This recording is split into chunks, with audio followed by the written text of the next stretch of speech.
अंग्रेज चले गए लेकिन अंग्रेजी छोड़ गए। अब ये अंग्रेजी आप में से मैक्सिमम स्टूडेंट्स का सरदर्द बन के बैठी है। दिक्कत ये है कि आपके इंग्लिश में नंबर नहीं आ रहे।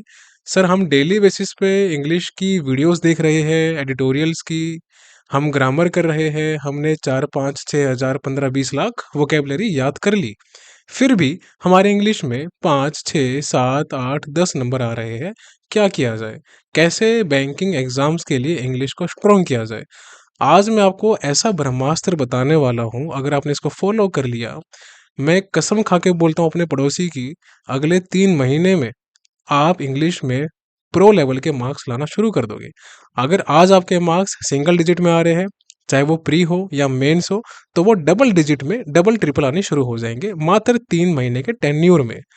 अब मेरी बात ध्यान से सुनिएगा कि ऐसी कौन कौन सी गलतियां हैं जो आप लोग कर रहे हो, और आज से करना उसको फुल स्टॉप कर दो, यानी कि उस पर विराम लगा दो, बंद कर दो।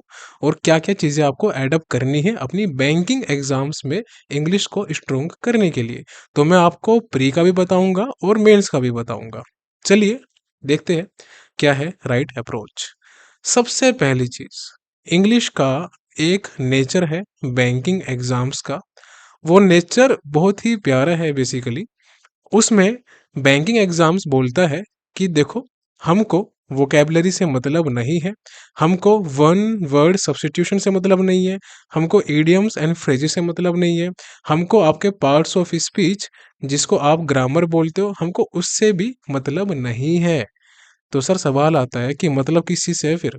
तो भैया मतलब है अपनी अंडरस्टैंडिंग को डेवलप कर लो नालायको। आपके सामने जो भी पीस ऑफ आर्टिकल लिखा हुआ है उसको समझ के कॉम्प्रिहेंड करना शुरू कर दो। उस लेवल को आपको बिल्डअप करना पड़ेगा, तब जाके आप अंग्रेजी में बढ़िया प्रोफिशिएंट हो जाओगे, यानी कि आप अंग्रेज कहलाओगे। बैंकिंग के सारे एग्जाम बैक टू बैक फोड़ के आओगे आप, चाहे वो प्रीलिम्स हो, मेंस हो, पीओ हो, क्लरिकल हो, इंश्योरेंस एग्जाम हो, रेगुलेटरी बॉडी ही क्यों ना हो, चाहे यूपीएससी ही क्यों ना हो, अगर कोई बच्चा दे रहा होगा तो। चलिए, तो अब हम बात करते हैं कि कौन कौन सी मिस्टेक्स आपको अवॉइड करनी है। डायरेक्टली बात करते हैं बिना टाइम खराब किए हुए। सुनिए मेरी बात। अगर आपका टारगेट 2026 के बैंकिंग एग्जाम्स है या इंश्योरेंस एग्जाम है, तो इस वीडियो को पूरा देखना और फॉलो करना right approach step by step जो मैं बता रहा हूँ। और अगर वीडियो अच्छी लगे तो अपने दोस्तों तक, अपने सहेलियों तक, फैमिली वालों तक वीडियो को शेयर कर देना। चलिए, तो मिस्टेक नंबर 1, सबसे पहले ग्रामर में आपको शेक्सपियर नहीं बनना, यानी कि ग्रामर में अलग से स्कॉलर मत बनो, कोई फायदा नहीं है। नाउन प्रोनाउन करने का, एडजेक्टिव करने का, प्रोनाउन, प्रीपोजिशन, कंजंक्शन सब फालतू की चीजें है। अब बिग कट, कोई फायदा नहीं है। तो अगर इसके पीछे आप टाइम दे रहे हो, या आप कोई बुक पढ़ रहे हो, या पीडीएफ से कर रहे हो, या फिर वीडियोस से कर रहे हो अपने पेड कोर्सेज में, तो आज से करना बंद कर दो। मैं बताऊंगा लॉजिकल रीजन इसका क्यों। ओके, वेट करो थोड़ा सा। सेकंड चीज, वोकैबलरी 15 20 डेली की लिखनी बंद कर दो, कोई फायदा नहीं है। रट्टाफिकेशन कर रहे हो, 3 महीने 4 महीने गिर पड़ के कैसे ना कैसे याद कर लोगे, लेकिन 3 4 महीने बाद, 6 महीने बाद उसका कोई यूसेज नहीं रह जाएगा। और बैंकिंग एग्जामिनेशन में इतना फालतू का टाइम आपके पास नहीं होना चाहिए कि आप 2 घंटे 3 घंटे वोकैब के पीछे लगा रहे हो। और जब आपका कंपाइलेशन बढ़ता जाएगा, वर्ड्स 500 1000 2000 3000 4000 5000, तो याद करना भारी पड़ जाएगा। ये कोई टोफिल का एग्जाम नहीं है, ये कोई सीडीएस का एग्जाम नहीं है जहां आपको 15 20 क्वेश्चन वो कैब के अलग से दिए जा रहे हैं। तो आज से इस पे पूर्ण विराम लगा दीजिए। तीसरी चीज, कृपया करके इंग्लिश की एडिटोरियल की वीडियोस देखना बंद कर दीजिए। एडिटोरियल की वीडियोस देखना बंद करना पड़ेगा।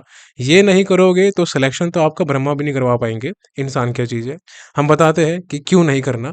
ये 3 मिस्टेक बंद कर दो, सिलेक्शन आपका हो जाएगा। आपकी कृपा यहीं रुकी हुई है, आपकी कृपा किसी लेक्चर पे नहीं रुकी हुई। आपकी एक्चुअल जो कृपा है सिलेक्शन की, इंग्लिश में मार्क्स लाने की अच्छे टॉपर्स वाले, वो इन 3 कारणों की गलतियां है। अब हम बात करते हैं इसका सॉल्यूशन क्या है। उससे पहले, कोई बच्चा अगर प्राइवेट मेंटरशिप में एडमिशन लेना चाहता है, थोड़ा प्रमोशन तो बनता है, तो वीआईपी स्टूडेंटशिप में वो एडमिशन ले सकता है। 2 टेन्योर रहता है, एक 3 महीने का रहता है, एक 6 महीने का रहता है। 3 महीने की फीस मात्र 7 हजार रुपये है। 10 महीने की, सॉरी गलती होगी, 6 महीने की फीस मात्र 10 हजार रुपये है। अब इतनी फीस सर हाई क्यों है? क्योंकि देखिए, ये प्राइवेट मेंटोरशिप है, यहाँ पर हर 5 6 7 दिन में आपकी स्ट्रेटेजी मेरे साथ डिस्कस होती है। हमारा डायरेक्ट कॉन्टैक्ट कॉल पे होता है। अगर आपको इसके बारे में और डिटेल्स चाहिए, कि कैसे ये आपकी हेल्प करेगी सिलेक्शन में 2026 के एग्जाम में या 2027 के एग्जाम में, जो भी आपका टारगेट है, चाहे आप बिगिनर हो, चाहे आप रिपीटर हो, चाहे आप प्री के लूप में फंसे हो, मेंस के लूप में फंसे हो, कुछ भी हो, चाहे आप जॉब कर रहे हो, हाउसवाइफ हो, आप मेंटरशिप में अगर आओगे तो आपके सिलेक्शन के चांस बहुत हाई हो जाते हैं, क्योंकि यहाँ पर आपके अकॉर्डिंग स्ट्रेटेजी फ्रेम की जाती है और आपको एग्जाम ओरिएंटेड कि टॉपर कैसे बनना है वैसी गाइडेंस दी जाती है और आपको प्यार से समझा के डांट के ट्रैक पे लाया जाता है।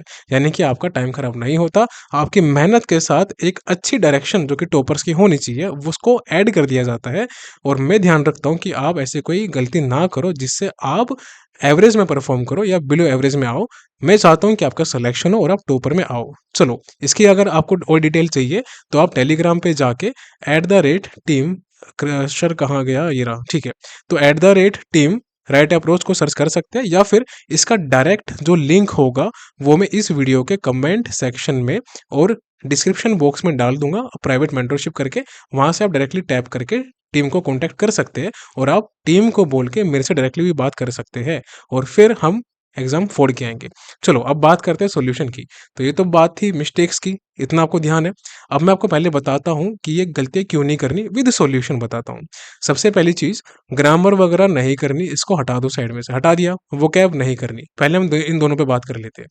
देखो, बैंकिंग का एग्जाम ले लो, चाहे पीओ का एग्जाम ले लो, या फिर क्लरिकल का एग्जाम ले लो, चाहे हम प्री की बात कर ले या फिर हम मेंस की बात कर ले, दोनों के अंदर चाहे पीओ हो या फिर क्लरिकल हो, ठीक है। अब चाहे वो एग्जाम एसबीआई पीओ का हो या एसबीआई क्लरिकल का हो, IBPS PO, IBPS clerical, RRB PO, RRB clerical, insurance exam AO assistant कोई भी क्यों ना हो, या रेगुलेटरी बॉडी ही क्यों ना हो, एक चीज समझो कि बैंकिंग के एग्जाम का जो फॉर्मेट है ना, सबसे पहले हम प्री की बात करते हैं, एक मिनट रुकिए। तो बैंकिंग का एग्जाम का जो फॉर्मेट है उसमें आपने देखा होगा, चाहे वो प्री हो मेंस हो, एक तो आरसी आता है।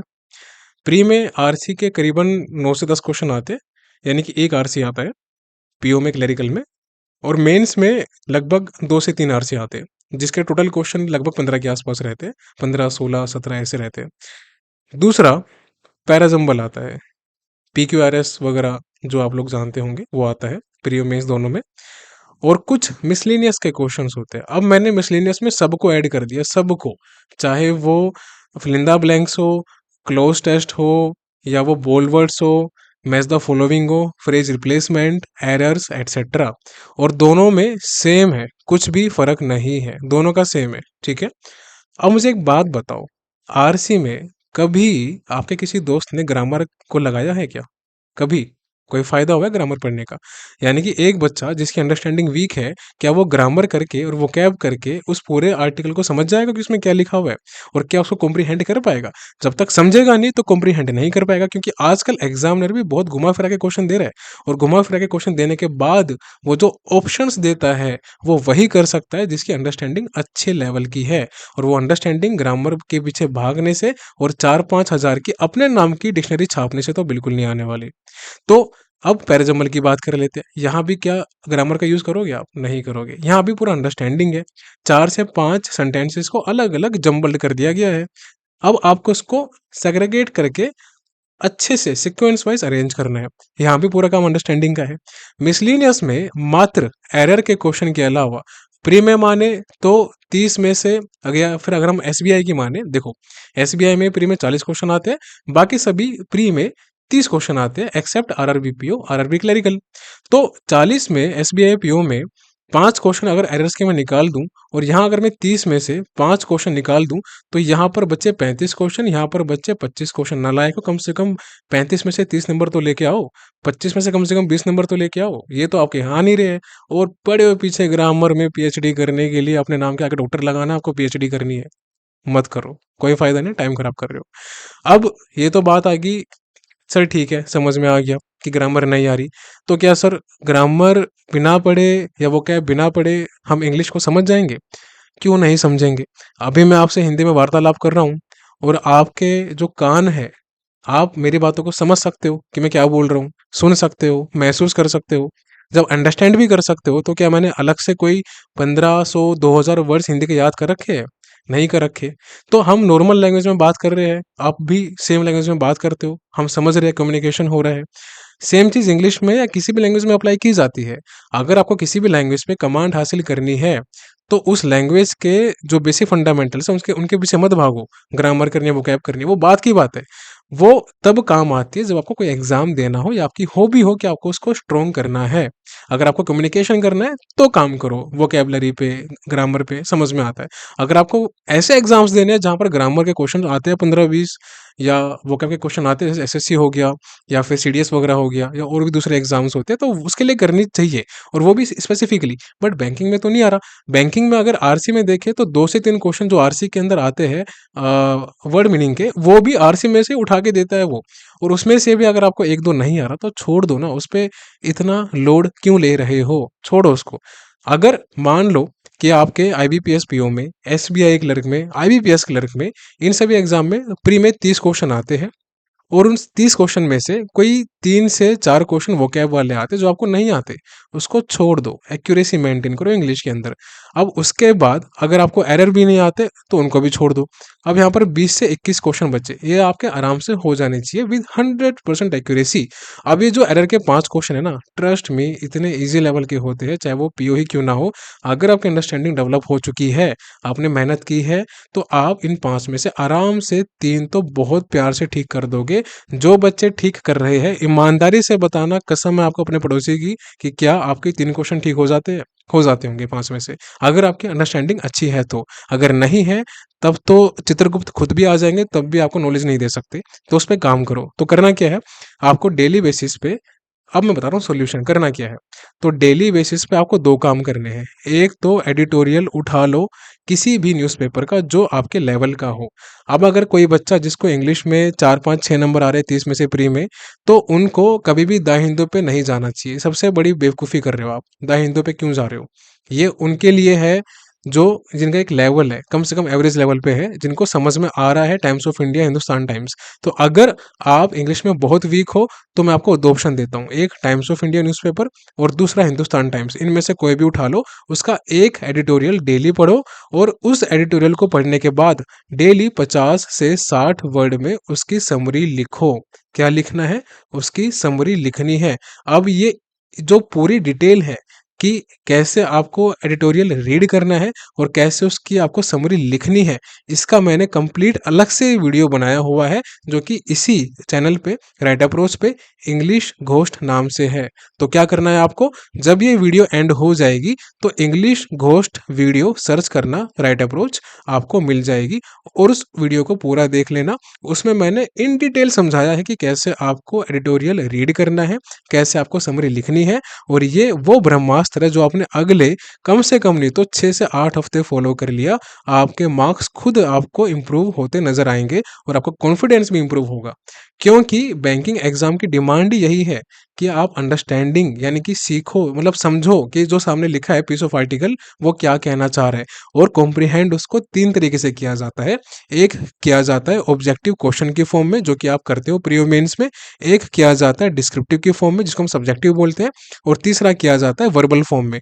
तो आपको इस एग्जाम में तीनों ही फॉर्म का यूज करना पड़ेगा, लेकिन ज्यादा जो फॉर्म यूज होगी वो ऑब्जेक्टिव और डिस्क्रिप्टिव होगी, यानी कि सब्जेक्टिव होगी। वर्बल आपकी इंटरव्यू में काम आएगी, वो भी थोड़ी बहुत, बहुत ज्यादा नहीं, लेकिन ये दोनों आपका 99% रोल प्ले करेगी यहाँ पर। समझ रहे हो मेरी बात? तो आप किसी भी पेपर को उठा के देख लो, वहां पर बिना अंडरस्टैंडिंग के आप क्वेश्चन नहीं हिला पाओगे। और जितने टॉपर बैठे हैं, इवन इंक्लूडिंग मी, जब मैं इंग्लिश का पेपर आज भी अटेम्प्ट करूंगा अगर, तो मेरे भी इंग्लिश में आराम से 90%, चाहे वो प्री का हो, मेंस का हो, आ जाएगा। हालांकि मेरी वोकेबलरी बहुत गंदी है, बहुत बेकार है, मुझे शायद 50 वर्ड भी याद नहीं होंगे, ऑनेस्टली बताऊं तो। और ग्रामर के नाम पे तो मैं एकदम गरीबों का अमिताभ बच्चन हूँ, सच बताऊं, मुझे नहीं आती ग्रामर, मैं बहुत गंदा हूँ इस चीज़ में। बट फिर भी जब लिखने की बात आती तो मैं काफ़ी अच्छा लिख लेता हूँ। और जब मैंने अपने टाइम पे आईबीपीएस पीओ का एग्जाम दिया था, तो मेरे 25 में से 21 नंबर आए थे आईबीपीएस पीओ के मेंस में, डिस्क्रिप्टिव सेक्शन में। इसका रीज़न क्या था, मैं आपको अलग से इन वीडियो समझाऊंगा regarding descriptive section for SBI PO, IBPS PO. तो समझ में आ रहा है मैं क्या बोल रहा हूँ आपको? अब आपको डर लग रहा होगा कि सर, अगर हमने ग्रामर छोड़ दी, वोकैब छोड़ दी, तो फिर सर हम कैसे ही करेंगे इंग्लिश को क्वालिफाई? जो इतने टीचर्स बताते हैं कि डेली क्लास में आओ, एडिटोरियल की ये करो, ग्रामर करो पूरी, तो सर ये सब बकवास है क्या? देखो मेरी एक बात समझो, कभी कभार क्या होता है ना, आपको डिसीजंस बहुत वाइसली लेने होते हैं, समझदारी के साथ। भगवान ने आपको दिमाग दिया है ना, और आपके अंदर दिया है, तो दिमाग को चलाओ। अब मान लो 3 लेवल है, लेवल 1, लेवल 2 और लेवल 3। ध्यान से सुनना और उसको नोट डाउन करना। लेवल 3 में से आप, इन तीनों लेवल में से आप कौन से लेवल के बच्चे हो वो आपको देखना है। अब लेवल 1 का बच्चा जो है वो हिंदी मीडियम बैकग्राउंड का है, या फिर उसकी इंग्लिश बहुत ही वीक है, ठीक है। लेवल 2 का बच्चा जिसकी एवरेज लेवल की इंग्लिश है, एवरेज लेवल की, या फिर अबोव, या फिर बिलो एवरेज बोल सकते हैं, सॉरी, बिलो एवरेज। और तीसरा जिसकी इंग्लिश अबोव एवरेज है, या फिर स्ट्रोंग बोल सकते हैं।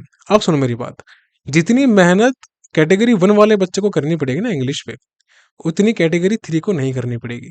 यानी कि कैटेगरी 1 और कैटेगरी 2 इन दोनों के लिए मैंडेटरी है कि वो इंग्लिश का एडिटोरियल और समरी डेली करेंगे, तब जाके उनकी अंडरस्टैंडिंग अच्छी होगी, तब जाके वो बैंकिंग एग्जाम में रूल कर पाएंगे इंग्लिश सेक्शन में।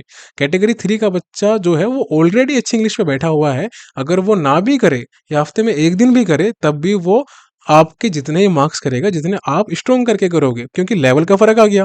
अब लेवल जो कैटेगरी 3 है उसका लेवल उसने बनाया है अपनी प्रिपरेशन में पहले, हो सकता है अकेडमिकली हो या कभी इनडायरेक्टली हो लाइफ में, बट आपने वो नहीं बनाया।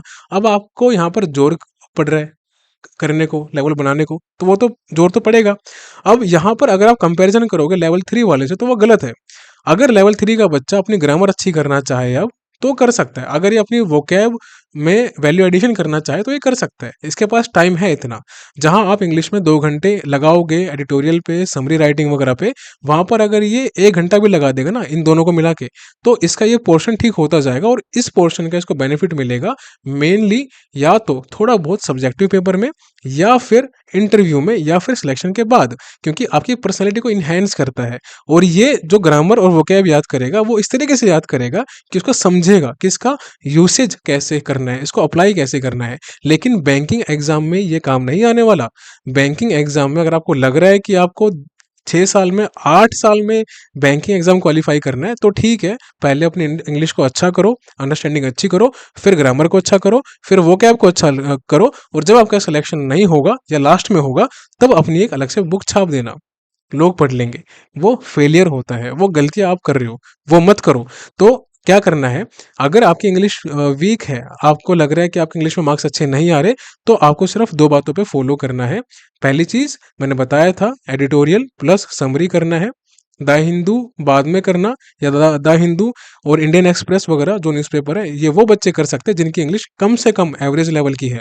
अगर जिनकी इंग्लिश बहुत ही वीक है, हिंदी मीडियम की या बिलो एवरेज, तो उनको टाइम्स ऑफ इंडिया और हिंदुस्तान टाइम वही करना होगा।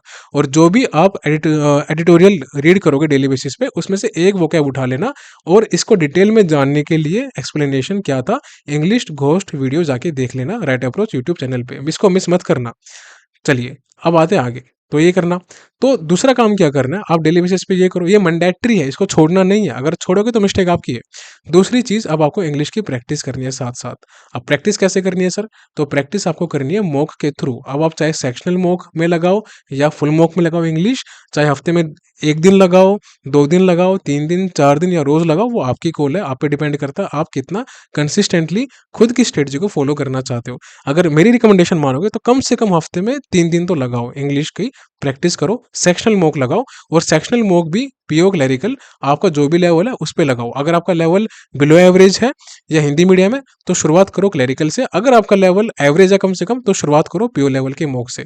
ये 2 काम कर लेना और आपका बेड़ा पार हो जाएगा, इंग्लिश में टॉपर में परफॉर्म करना शुरू कर दोगे। करके देखो, मेरी बात मानो, बच्चों का सिलेक्शन मैंने करवाया है, आपका भी सिलेक्शन हो जाएगा। अब यहाँ पर एक चीज और है जो यहाँ पर आप ऐड करोगे, वो इसी से जुड़ी है सेकंड वाले से, कि जब भी आपका मॉक सबमिट हो जाएगा इंग्लिश का, उसके बाद जो 70% रोल प्ले करता है इंपॉर्टेंट, 30% तो मॉक करता है, लेकिन उसके बाद जो 70% रोल प्ले करता है, इनको मिला के 100% बनता है, वो है आपका एनालिसिस पार्ट। तो अगर मान लो आपके इंग्लिश के सेक्शनल में 30 क्वेश्चन थे इंग्लिश के, और इस 30 क्वेश्चन में से आपके क्वेश्चन गलत हुए मान के चलते हैं 10, और आपने स्किप कर दिए, मान के चलते 8 क्वेश्चन, और अटेम्प्ट टोटल आपके जो हुए थे वो 22 हुए थे, 10 आपके गलत हो गए, 12 आपके ठीक हुए। तो जो आपके गलत हुए हैं उनको जाके एनालाइज करो कि वो गलत क्यों हुए हैं, कहाँ गलती की। अगर आपने तुक्का मारा तो तुक्का मारना बंद कर दो। स्पेशली अगर आप दो से ज़्यादा ऑप्शंस में कंफ्यूज्ड हो किसी भी क्वेश्चन में, उसको अटेम्प्ट मत करो। रिस्क वहीं लिया जाता है इंग्लिश में जहाँ पर आप कम से मैक्सिमम से मैक्सिमम किसी दो ऑप्शन में कंफ्यूज हो, तो वहां पर चांस होते हैं कि अगर आप 6 क्वेश्चन भी ऐसे करोगे तो शायद 2 या 3 तो ठीक हो ही जाएंगे। वहां रिस्क लिया जाता है।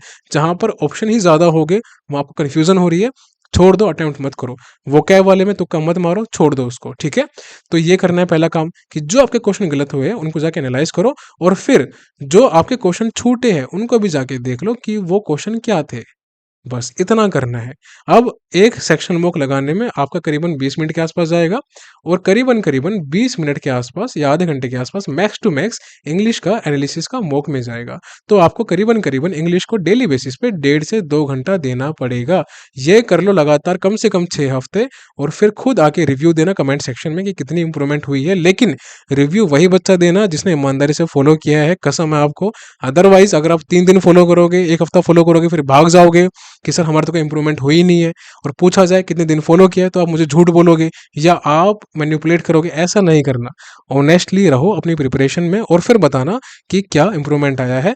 अगर आपको इंग्लिश में और भी वीडियोस चाहिए या किसी भी सब्जेक्ट पे और भी वीडियोस चाहिए तो कमेंट सेक्शन में आप मुझे बताना लिख के, मैं उस पर भी आपके लिए वीडियोस बनाऊंगा। क्योंकि अल्टीमेट हमारा जो टारगेट है वो है कि हमको राइट अप्रोच फॉलो करनी है, चाहे वो प्री की हो चाहे वो मेंस की हो। हमको सिलेक्शन की तरफ जाना है, सिलेक्शन से दूर नहीं जाना।